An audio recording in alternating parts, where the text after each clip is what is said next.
So you came here at a young age from Iran with your mom. Yep.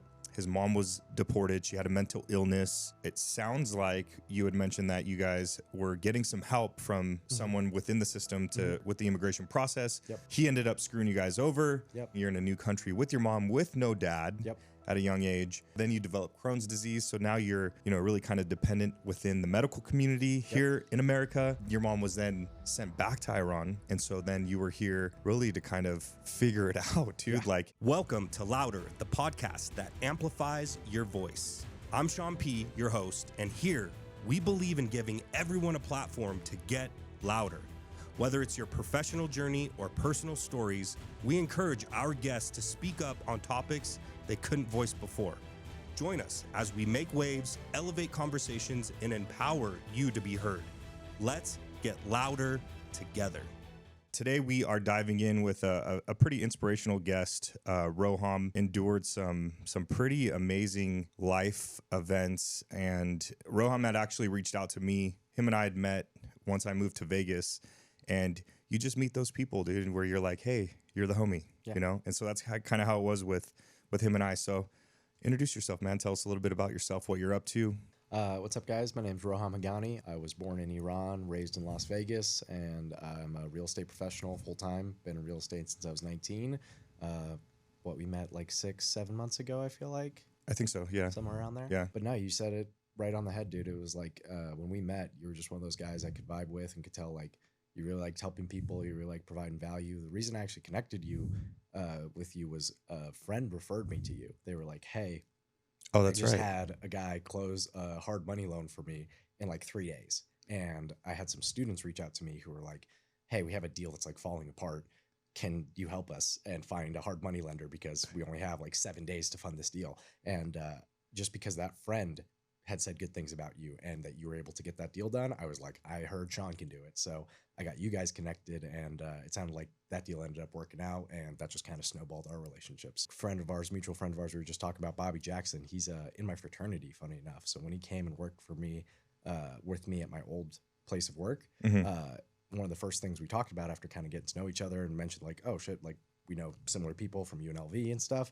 He mentioned you, and I was like, oh, no way. Like I just met this guy. Sean's dope. He's like, Sean's the man. And that like even furthered me to like want to reach out to you and get connected to you. And you've been awesome, man. So thank you. Means, and, it's been a pleasure meeting you, man. That means so much to me, man. I genuinely feed off of just connecting, and like my heart's so exposed to like so many different people, because really like within the workspace, of course, professionally, I want to be extremely successful and wealthy in that space. What I've noticed most is the relationships and you connect with people is seriously the most valuable thing. So kind of in this short period of time, you've shared with me a little bit about your background, and truly, man, it's remarkable, man. So you came here at a young age from Iran with your mom. Yep. And, this is kind of, stay tuned, because at the end of all this, actually, Roham, he's going to just kind of give some tips into like if you are actually within this process, within the immigration process, and maybe dealing with some of this bullshit, some kind of helpful hints that he experienced or that could probably share with you. But so came over with his mom. His mom was deported. She had a mental illness. It sounds like you had mentioned that you guys were getting some help from someone within the system with the immigration process. Yep. He ended up screwing you guys over. Yep. And all while, we hear about kids in America and the court system pulling them away from their fathers and their parent, and their dads, and being raised without a dad. So all while this is going, you're in a new country with your mom with no dad at a young age. And then within this, I don't know if it had anything to do with it. Then you develop Crohn's disease. So now you're really kind of dependent within the medical community here in America. And then because of your mom's, I don't know if it was directly related to your mom's illness, but your mom was then sent back to Iran. And so then you were here really to kind of figure it out, dude. Yeah. Like the way that you've explained it to me is honestly, like I said, it's remarkable, bro. Appreciate so, let's hear about that, bro. And let's dive in and see how, like, let's talk about the real shit. 'Cause immigration is a hot topic within the US right now. And it's not often that we get to actually talk with somebody that has had like an intimate experience where you really were coming over here with your mom to be in a better opportunity. You know, 100%. you weren't fucking jumping over the southern border and killing people and doing all this bullshit that we're seeing on TV. And like, it's almost like that's what we're programmed to see.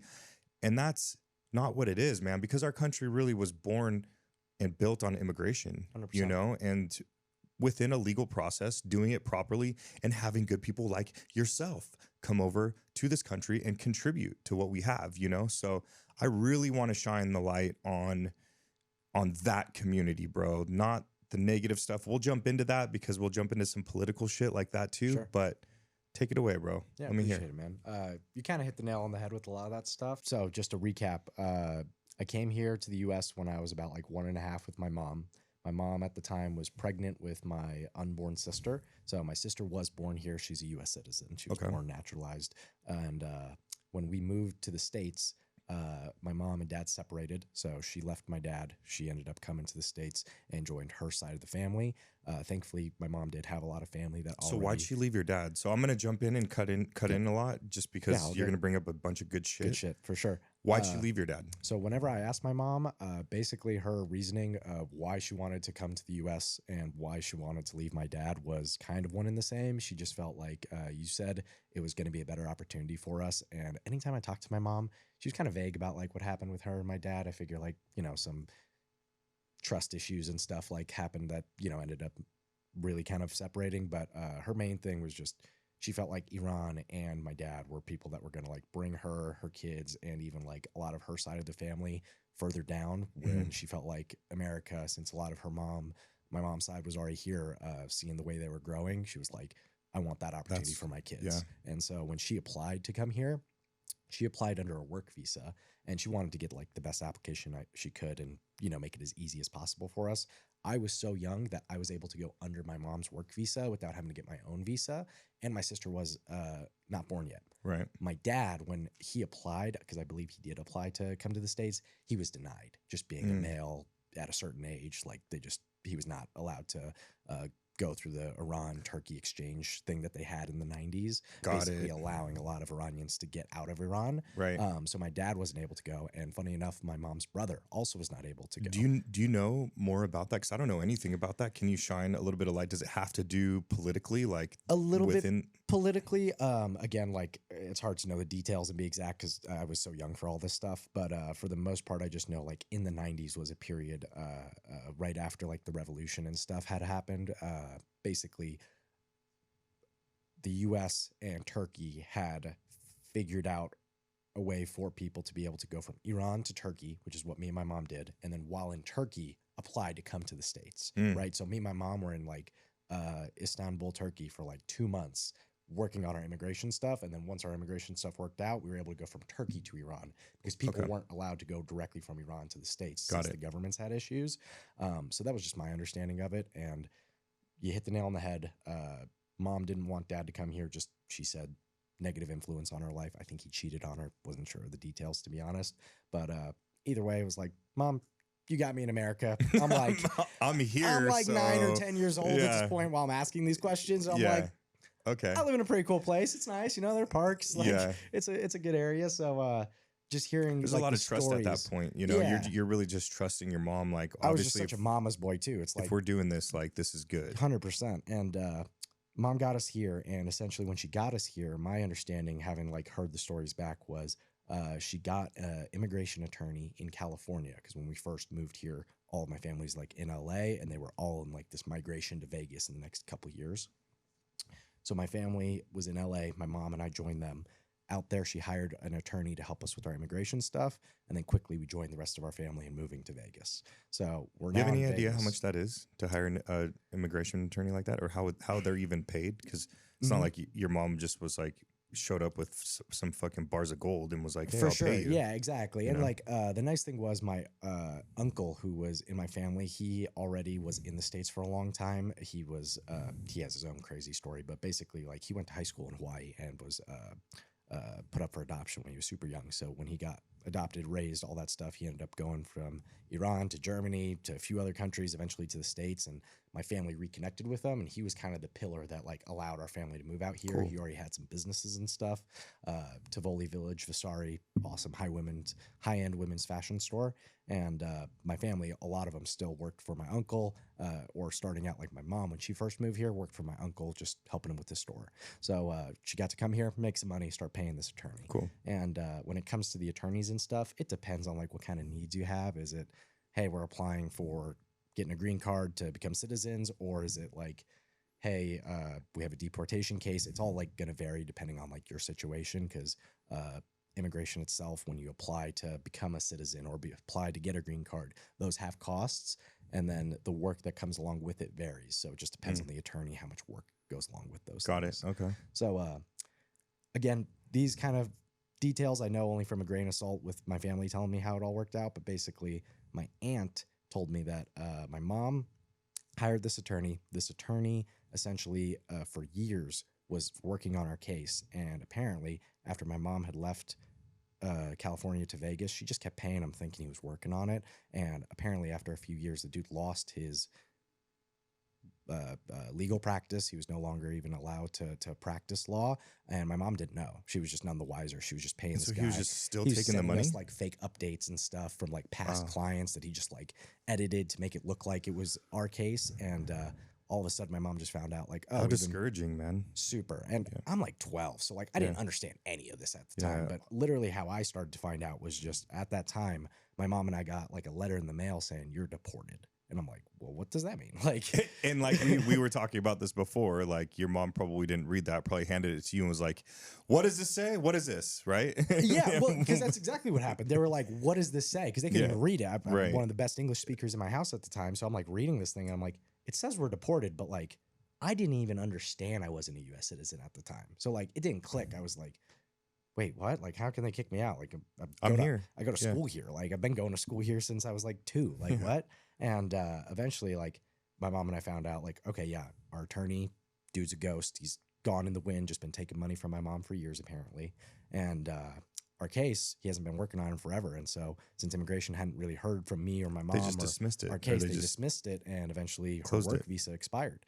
So my mom now, she'd been working for years. She had a bachelor degree in chemistry, and she was working just in different businesses doing management stuff. She worked for like a gelato manufacturing company. She worked for a hospice company here and just did a bunch of different things essentially. But at the time when we got deported, my mom was working that hospice job, and when she got deported, her work visa expired. So they notified her place of work. She was no longer allowed to work. Oh my gosh, man. So it's like there's not really a way for you to kind of circumvent that at that point, really. Really because tough. you're already abiding by the legal system as it is, right? With your work visa. So like you just mentioned, if you know, it might be a little different.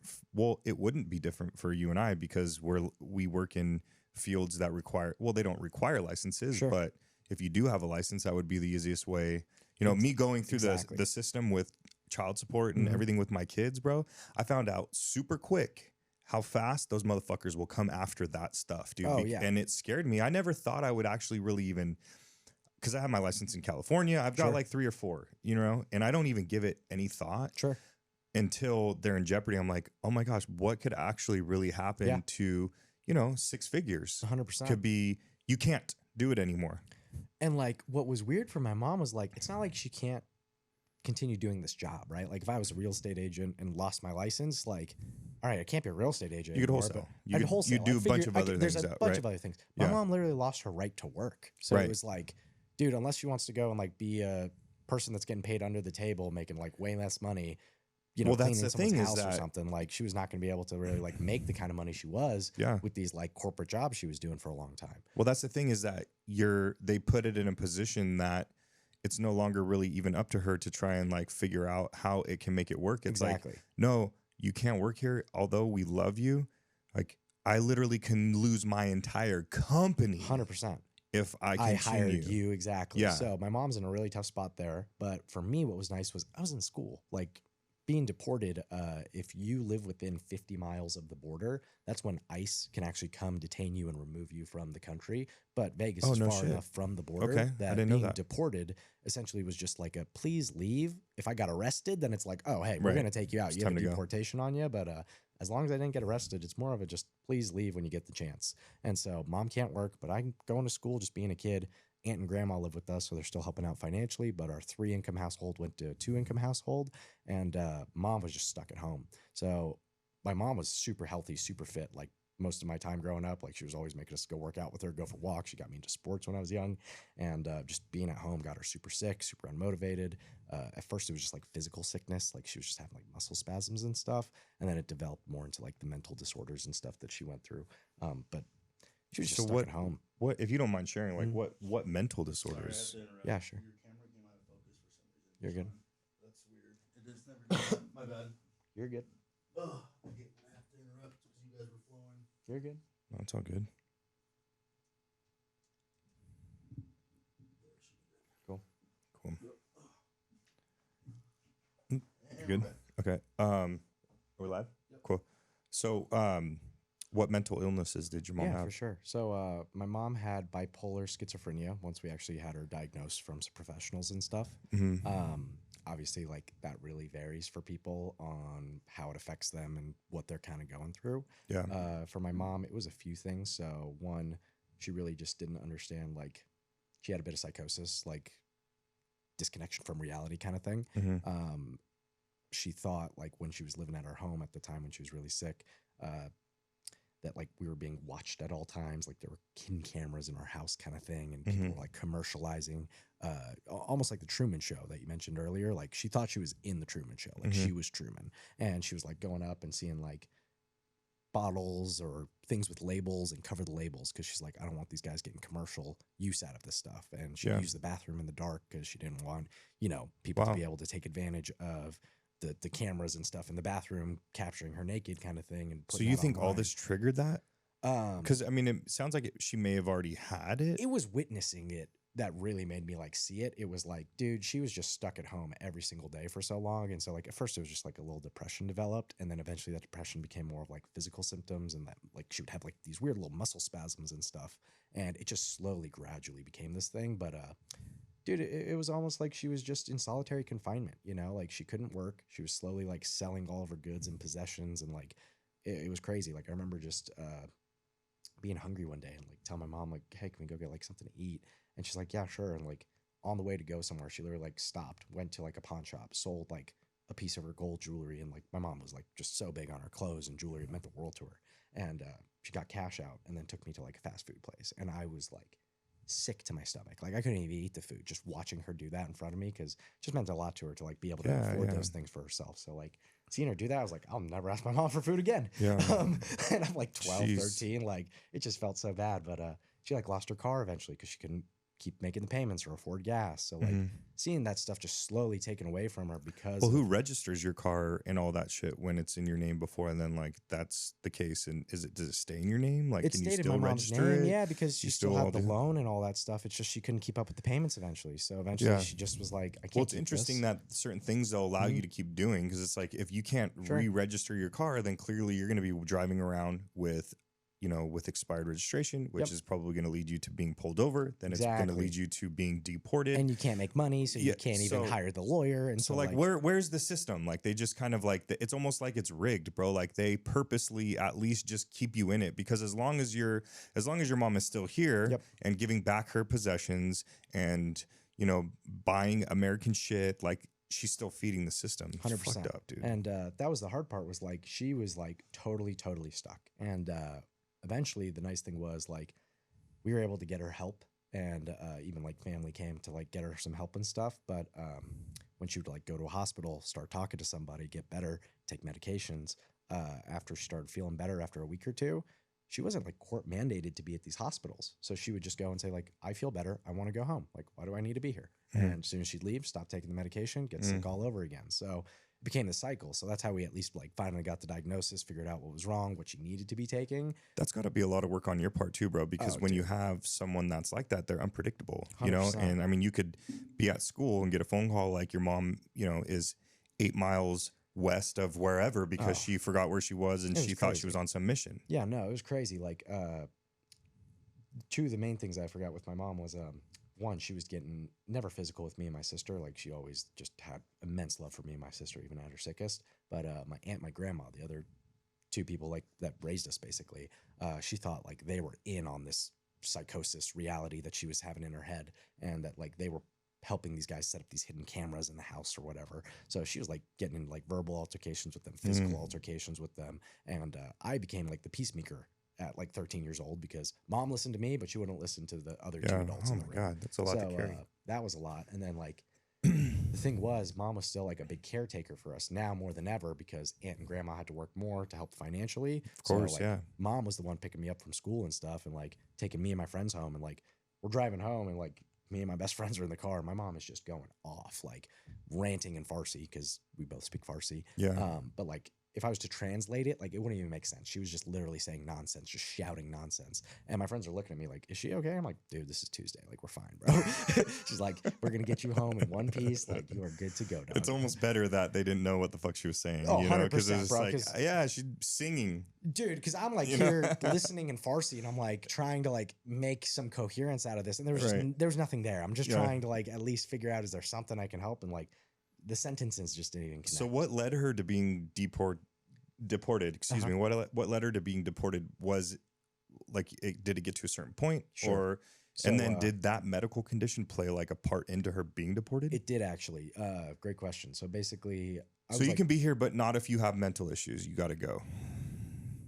The not mental so cut and issues dry. really, the mental issues really didn't have a big part to play in the deportation. I think it happened because she got deported, but the deportation like never really, if anything, her mental issues kind of helped our situation, and I'll kind of explain. So with my mom, what ended up happening was it was like 3-4 years. Like I was like 12, I think, when she got sick and I got Crohn's, and then it was like my freshman year of high school. I was like 15. I remember the day she left. It was February 22nd, 2012. That was the day she actually left the States and went back to Iran. So my mom, after a few years of just the cycle we were going through, her being sick all the time and going in and out of getting help, decided at one point, she was like, I want to go back home. I want to go back to Iran. I want to go back to my home and like get out of this situation I'm in, away from my aunt and grandma, who she thought was like against her at the time. And they were just trying their best to help her, but eventually they were just frustrated too. And like, you want to go, you know, like we'll stay here. We'll take care of your kids. But that was like their mindset. They were just writing her off. Like everyone thinks it's cute to have a 90-year-old, you see a 90-year-old, you know, person like, oh, that's cute, until you have to take care of that person at home. It's like, oh my God, even though it's your mom or whatever, you have an old ass dog too. You're like, oh, I got to carry this fucker downstairs to go to the bathroom. It's like, it's hard. These things become really like, unfortunately, a burden, you know, exactly. and someone has to bear like it. Watching my aunt and grandma, it's like, dude, they're financially providing. So like, I'll be the emotional provision for my mom, and like, so my you were kind of the beating post for all that. Like my the sister, absorber. I just try to push more towards like my aunt and grandma. I'm like, dude, you got like awesome women in our lives who like want to take you to get your nails done, take you shopping, just get you out of the house, and like I'll stay home. I'll take care of mom, make sure she's like okay and feeling better, and we're not losing her mind. So it was like 15 now when mom was like, hey, I want to go back home. So my family came and talked to me about it because they pointed out some things to me that were like, dude, you may not like this, but this might be like best case scenario. If mom goes back to Iran, Iran is still a state of inequality. So men have more power than women there, right? Thankfully for us, that's actually good in our situation because here, my mom fully had equal opportunities to go get healthcare. And if she felt like she didn't need the healthcare, could leave unless she was court mandated. In Iran, that's not the case. If your husband, father, older brother, the man of the family says, my wife, daughter, sister is sick, she needs to be here until I say she is well, that's how it goes. And while that can be abused in a lot of ways, in our situation, it actually worked out great. So my uncle that wasn't able to come to the States, he lives in Dubai. He went back to Iran, took my mom to a mental facility and said, this is my sister. I'm the man of the family. She's not allowed to leave this place till I say she's better.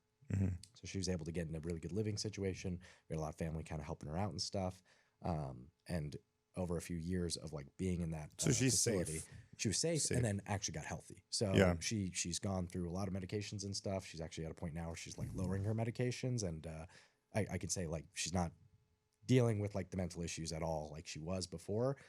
She's not like 100% back to normal, but like not going through what she was going through anymore. And it was just years of getting help to really get her out of that. So February 22nd, 2012. Yeah. And so that's at least her side of it. The other thing I wanted to mention too, the one thing that was hard for me and my mom with the immigration, and especially why the date's important, if you leave the country because you're deported, you can't come back or even apply to come back for 10 years or have someone apply for you to come back for 10 years. So that's why the date always stuck out to me, because I knew 10 years, 10 years from then, now, I'll be able to apply and get her back and get that process started. So thankfully, the nice thing was mom was able to go get her health stuff figured out, get to a position where, you know, she was actually doing better, be able to work again because she is an Iranian citizen. And what worked out for me, thankfully, because of this. So my dad doesn't live in the States, and my mom now legally abandoned me here in the States, right? Because I was an undocumented migrant and I was deported, but I had no legal guardians here in the States, I was able to basically apply for a special case that said, like, hey, he's an undocumented abandoned child here, right? Like, I was under 17. I had no legal guardians or parents here at the time. They were able to I ended up, before my mom leaving, she did have my uncles adopt me legally, so they were my legal guardians. But I didn't have like actual parents here. So because of that, I was able to get this special case classification. I forget what it was called. It was like an I-76. Someone knows, please put it in the comments. I'm trying to figure out what the classification was. I have to go look back through like all these like documents to find it. But this I-76 classification, or whatever it was called, basically was like saying, hey, he doesn't have to go anywhere. And then the deportation was still there. So they kind of canceled each other out in the eyes of immigration in the US. It's like one thing saying he has to go, one thing saying he can stay. He doesn't. Yeah. So in their eyes, it's like a wash. They're like, you know what? Let's just do nothing, go on to the next case.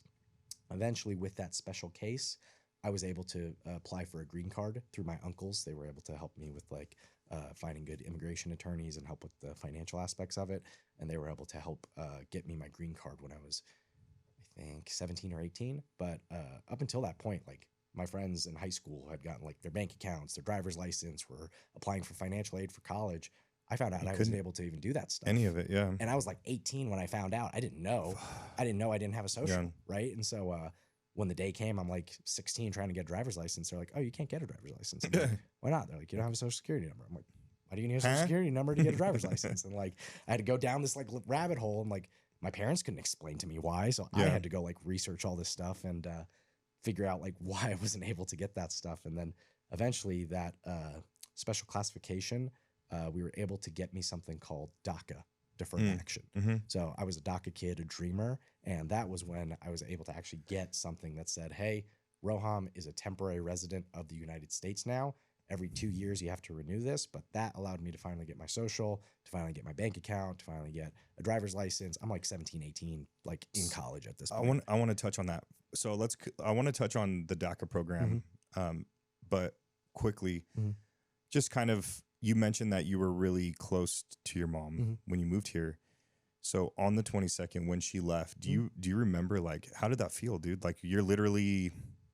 So the reason why I ask, I guess I'll kind of preface it a little bit. When my kids moved away from me just from one state to another, like literally on that day when they left, I felt like an energy of disconnect, like pulled from my body, from inside like of you. It was. I'll never forget it, bro. So I could only imagine, like at that age, at 15, like explain that. I just remember, like vividly on that day, like sitting in my house, like on the stairs of our like 2-story house, just bawling my eyes out, being like, this is what I have to decide to do. And the hardest part of it was my mom wanted me to tell her that it was okay for her to go. She wanted the permission from like her kids, because that was one of the things really holding her still here, was like me and my sister. And it was a lot of my family kind of like giving a little pressure to be like, dude, this really is the best thing for your mom. Like, we want you to see that. So they were really trying to like help me make an informed decision to like go to my mom and be like, this is the best thing, not just for you, for me, like for our family, for all of us. And so that was the hard part, was like, if it happened because the universe decided, the government decided, like someone decided, it's cool. The weird part was I felt a little blame for a long time, because I felt like I had to give her the permission to be like, me and my sister will be okay. Like, we'll be okay. Like, you can go. We want you to go and get better. But you hit the nail on the head of like, I don't know. You just feel like a little part of yourself get ripped out that doesn't fully find its way back, kind of thing, you know? You find a way to fill the hole, but there's still a hole. 100%.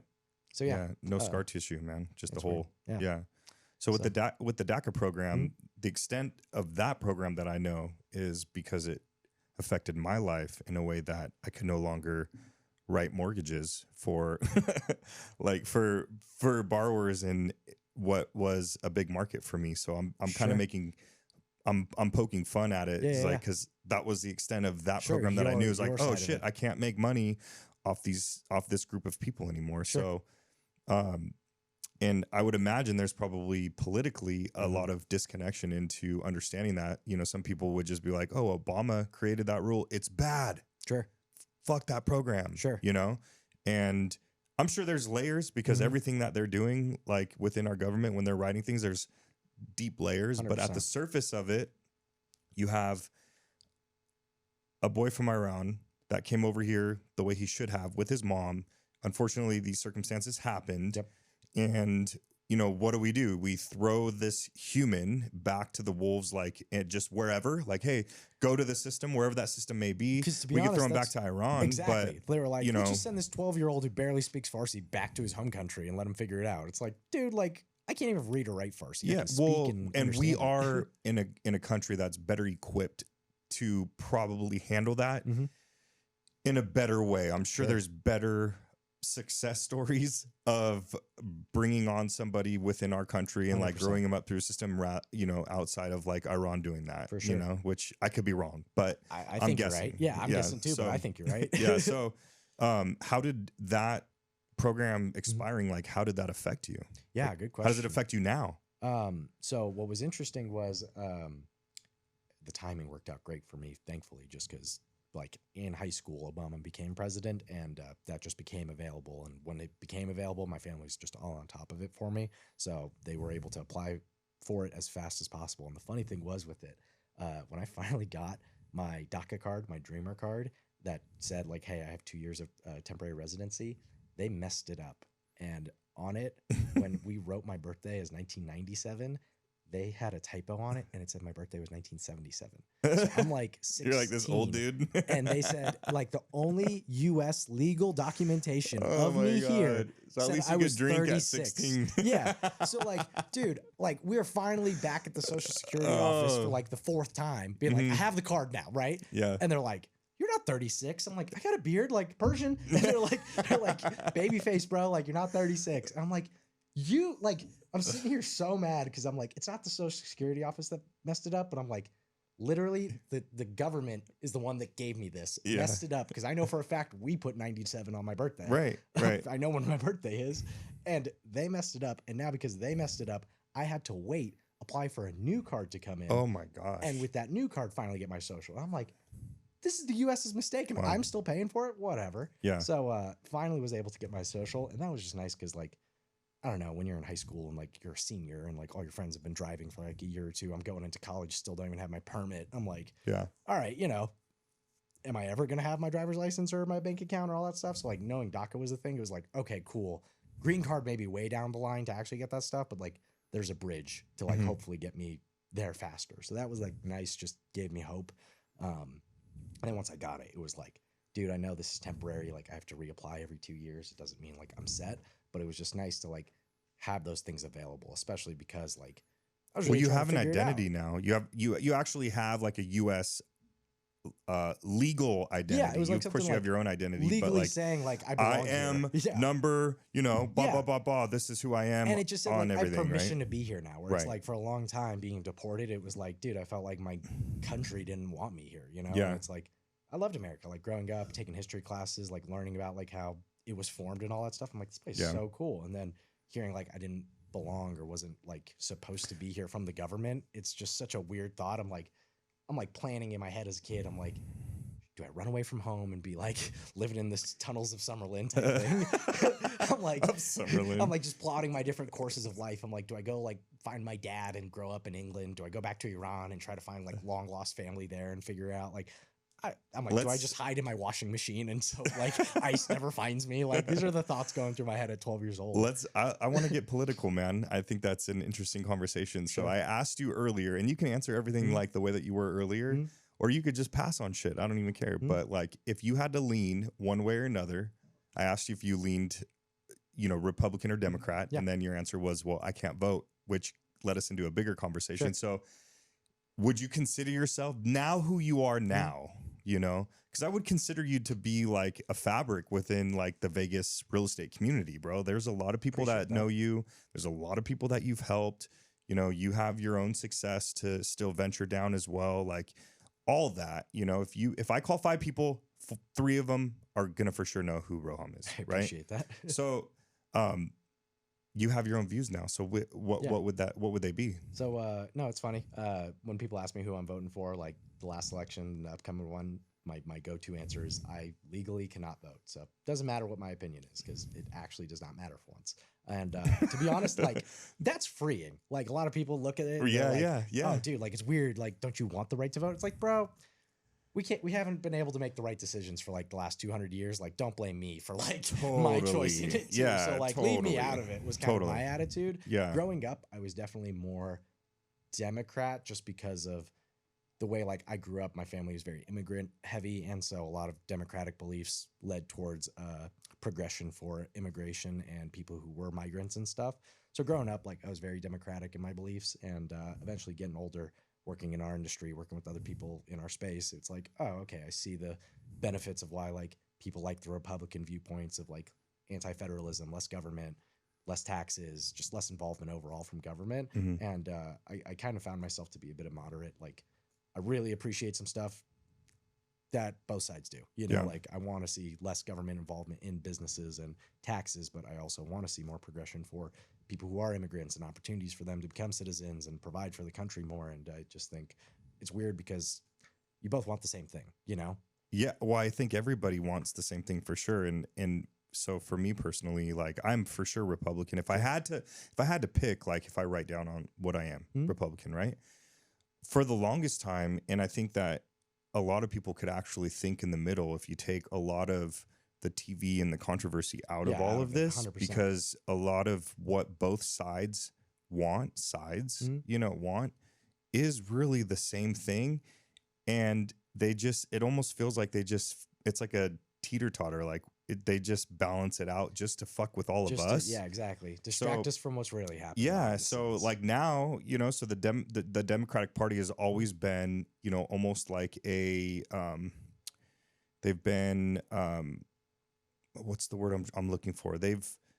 Immigration was a strong suit of theirs, right? What they really believed in. Now you look at them and it's like, you've gone way too far. Look at our borders. Look at the stuff that's going on. Like we legit have a crisis. You guys have lost your minds. You've absolutely lost your fucking minds in what you're doing with what we're seeing, right? Sure. And then you have the Republican side, like, you know, almost making it sound like everybody's a criminal that comes over here that's an immigrant. Everybody's a threat to us that's an immigrant. It's like, no, that's not true. Especially know, like most illegal immigrants came here how me and my mom came here, right, on a plane. Like, yeah, 80% like you just of us landed came here from like work visa, and we overstayed our welcome. Like, that's I feel like at least 80% of like illegal immigrant cases are people who came here the right way but overstayed their welcome. Maybe 20%. And if we had a better system and a better way of vetting people, I bet a lot of the 80% of the people who have overstayed their welcome have actually really not even overstayed their welcome, just have been failed by the political or the government, and actually let's carry through into getting these people who actually are contributing 100%. positively to our society and our cultures and everything. Like, let's get them taken care of. Why are we leaving them on the fence? And then focus on all these motherfuckers who are actually here for ill intent. Like, and the people who are here for ill intent, bro, I'm 100% to believe that they are here because the U.S. government wants them here.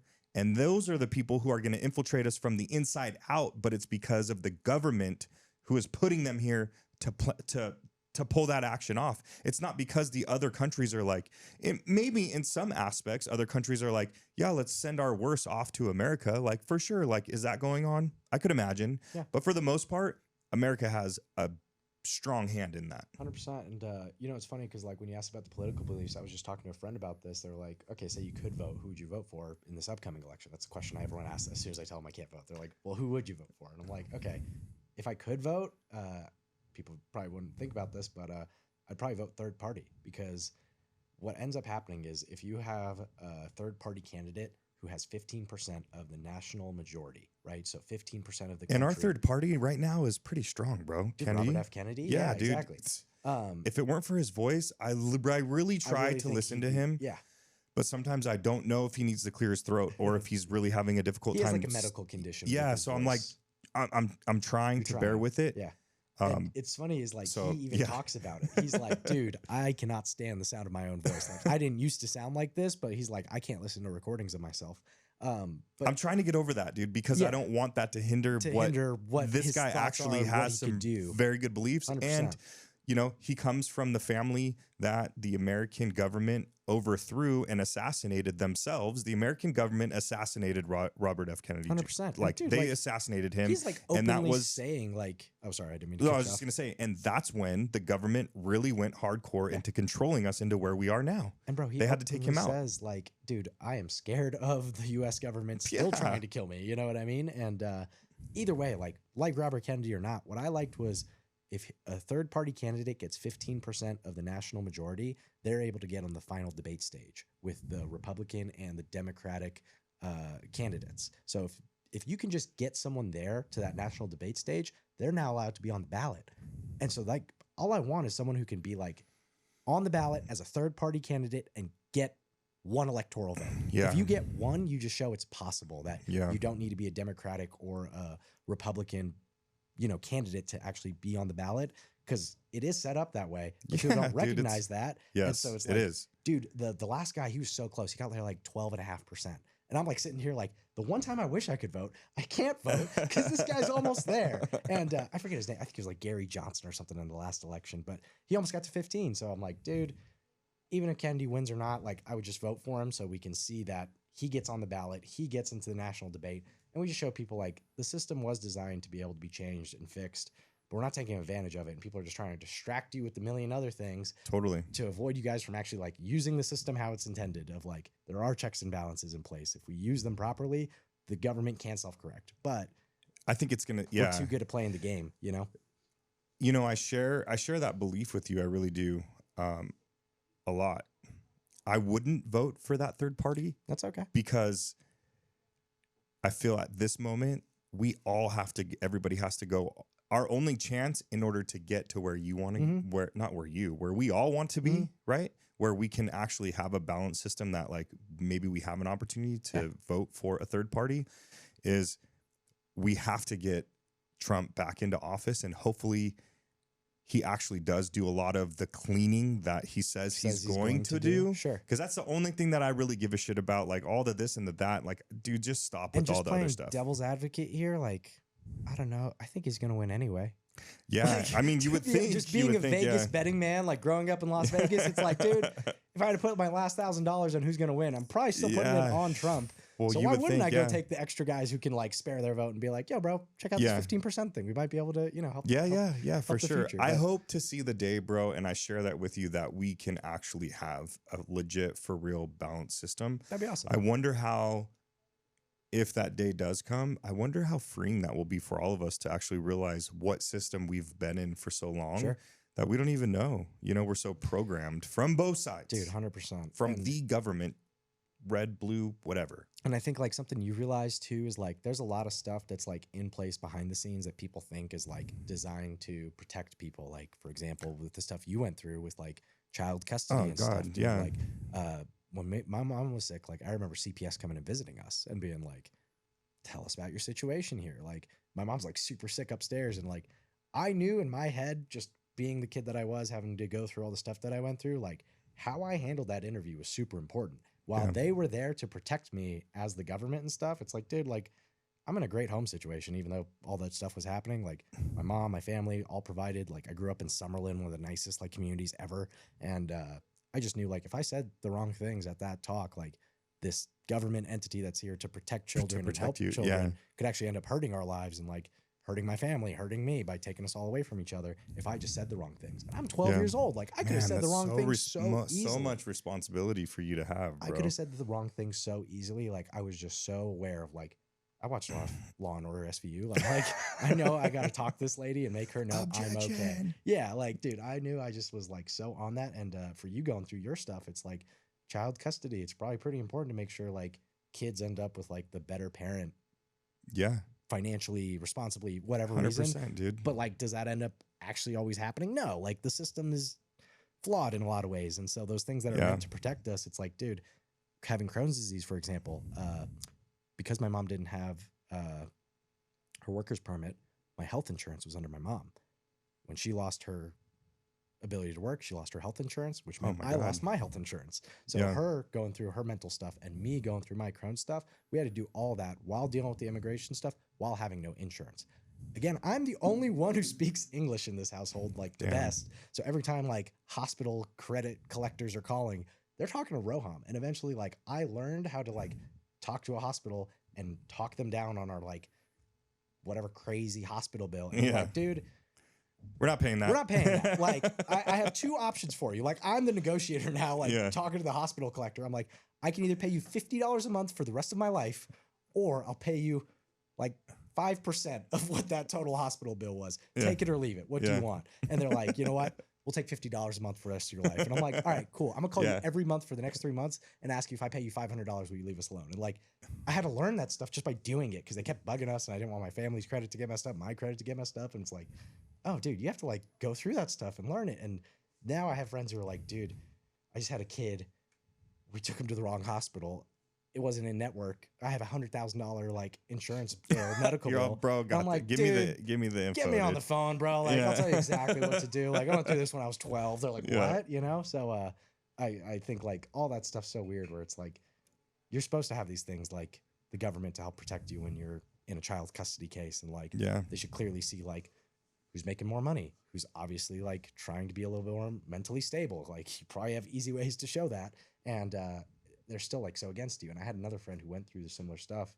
And even just like me, I'm like, dude, I tried to go to college here at UNR, UNLV, knowing that like I wasn't able to get FAFSA at that time because I wasn't a green card holder yet. I wasn't able to get financial aid. So they were able to say like, oh, hey, you may not be able to get financial aid, but I went to high school here, right? So I should be able to at least get in-state tuition. Went to UNR and UNLV. And they were like, no, you don't get in-state tuition. I'm like, oh, what? Like, I went to high school here. I graduated high school here. I went to elementary school here, kindergarten here, middle school here. Like, what makes me not in-state student? And they're like, well, you're not a U.S. citizen. I'm like, okay, I'm not a green card holder. Okay, so am I out-of-state student? They're like, no, you're not an out-of-state student, which is already like 2.5 times in-state. You're an international student. That's like 3 times like out-of-state. And I'm like, Wow. dude, like, what? So I'm like sitting here like I'm 18 years old just trying to go to college, and the whole system was just like it just felt so against me. Like there's no It really way. it is, man. And as it continues to grow, that's the direction that it continues to go in. And Yeah. that's, you know, that's what I think is what is really become in question for a lot of people is like, how far are we going to go with this? You know, just to touch on it super light, Yeah. this whole TikTok ban, dude. If they can ban TikTok, which clearly if a Chinese company has, you know, set up a company as this successful and is grabbing data, then okay, yeah, that may not be good. But let's be real with ourselves. Aren't you already giving them our data? Who else here in the United States who actually, you know, our government is the one who, they're the ones who are really against us right now and who are really trying to mess with us. Sure. Haven't you already jacked our data? Like how, but within that bill that they're trying to ban, which is probably, who knows, thousands of pages long, There's gonna be a it's million going to other things give, in there. it's going to give the government the opportunity to have overreach, bro, to be like, you know what? That can't be said. We're removing it Yep. on a shit ton of different levels, dude. And people, all they see is like Censorship. TikTok bad. Yes, it's Chinese. That's all they're blinking in our face is TikTok bad. So when I went through the system for my kids, bro, like dude, it was a wide awakening for me. And I really think that it's actually polished a lot of sharp edges around my heart and built a lot of empathy for me for other humans and 100%. kind of built me into who I am now is because I never realized what a system was, bro. I never was in the system, bro. I was in the system of middle, upper class white kids with blonde hair and blue eyes that like could do whatever the fuck I wanted to do, you know? And then to be in this system, it like was so eye-opening. And then I started to just, while I'm in it, trying to figure out, you know, groups for dads and rights for dads in this, you know, it's opening up all these other rabbit holes of, you know, the way the African American community was being treated and how, like, you know, the criminal system with how they keep track of all that. And I'm like, oh my gosh, dude, my heart. And now, like, learning about this with you, it's like, at what point do we stop the government overreach and be like, come on, like, let's stop playing games because it's all about money, really, 100%. you know, when it comes down to it. And it's like, it's so disheartening, man. It It is, really bro. is. And I think like the hard part is like, for a long time I was thinking about getting into politics and like getting my law degree and stuff because like 'Cause I you was might make a so difference. passionate about like trying to change Yeah. something about like how the world or the government or our country worked. And eventually I just realized I'm like, dude, we're so like rigged. It's so rigged from the It's start. so like, beyond that. between gerrymandering, the electoral college, and all that stuff. It's like, dude, the only way to make like impactful change, I think I've realized, is like educating the next generation to go Yep. like get them to a point where they can make the changes and be like, the shit we've been doing is stupid for long enough. All Yep. the old heads are gone finally that have been running the show. We're ready to like change shit up. And Yeah. so I kind of like pivoted from thinking about like, how am I going to go into like a legal field or political field to help make changes to just, bro, I want to help teach people and teach people like how to That's- make money and how to have a good life. I think for a lot of people, like, dude, even if you are in that situation, it's like, you got to make the best of the situation no Yeah. matter what. You're not gonna be able to change the world, change the government overnight. Like, focus on that first, you know? Like, I would love to be able to like talk about you of like, how can we change the government stuff? It's That's like, really dude, what brought me I to, don't think we know. yeah, that's what brought me, you know, here to why I've created this podcast. Yeah. You know, this has been something that's been growing on my heart for a long time. And I've just realized that, like, just exactly to what you're saying, like, I can only control the community that I'm in. Yeah. And I can only do my best to instill better beliefs on my boys. And, you know, I, again, feel super blessed that I have boys because they're going to have a really big impact. Not to say that females don't, but Sure. like, you know, with boys, like now, you know, I'm going to get daughters, Sure. you know, all this Yeah, stuff that's 100%. going to go around that, you know, so raising our next generation, that's all we can really do, man. And so, you know, with all that said, bro, like, where do you see yourself going from here? Like, have you got your citizenship yet? If not, like, when is it coming? Yeah. And is there still part of a system that you need to go through? Yep. And then, you know, where, like, now what? You know what I Cool. mean? Yeah. Hopefully this is the fairy tale happy ending that's coming after 5 years of having your green card. This year, 2024? 2017, I got it. So Okay. I've had my green card for 6 years now. Okay. But I got that 6 years ago, and that was the thing that's like, hey, bro, you're here for 10 years. And I'm like, okay, cool. Like every 2 years I had to keep renewing the DACA. This was like, I'm good for a while. Like Yeah. that was nice. And after 5 years of having your green card, you're able to apply for citizenship. So now I'm in the process of working on that and applying for my citizenship. And from what I've heard, it shouldn't take too long. Hopefully, like in a So year. what do you have to do? Go recite the fucking Pledge of Allegiance and I say, have I to love America. pay- Like, what do you have to do, Yeah, bro? you have to Just pay. You have to pay like $700. Play the game, the system? Yeah, pay the system, Yeah, right? And yeah. you pay like $700 Feed to the send monster. your application in. The application gets reviewed. They come back and they're like, "Hey, we're gonna have you do probably some interviews." Like my uncle, he just got his citizenship, so very familiar. And like I remember in 5th grade, I was helping my grandma study for the naturalization test, being like George Washington, like you know, stick your head down, put your headphones in, like be positive. Like you probably have a ton of negative energy and noise around you, your parents, your family, people telling you what you shouldn't be doing. It's like, dude, all you can do is like keep your head up and like tell yourself it's gonna be okay, because it is gonna be okay. I think hard things like make you better people. Yeah. Like I feel like to be strong, It's the you have only to go way through that hard you learn, things, bro. Yeah, it's the only way 100%. you learn. So, where can people find you, man? What can they follow you? Got some cool stuff coming. Follow me at Roham Haghani, Roham Haghani at Instagram. Got some cool content planning to come out for you guys soon to hear more of my story and some more like educational stuff to help people with real estate and kind of help them with their goals too. But Thank you, bro. Yeah, if you're coming up and you want to learn more about real estate, reach out to Roham. He helps mentor a lot of people, and he can actually tell you the shit that you need to know to kind of fast track your process. So thank you guys for tuning in on another episode, and we'll see you next time. Thank you, Roham. thank you, bro. That wraps up another empowering episode of Loudr with Sean P. I want to express my gratitude for joining the conversation. Remember, your voice matters, and together we're creating a symphony of impactful stories. If you enjoyed today's episode, I want to hear from you.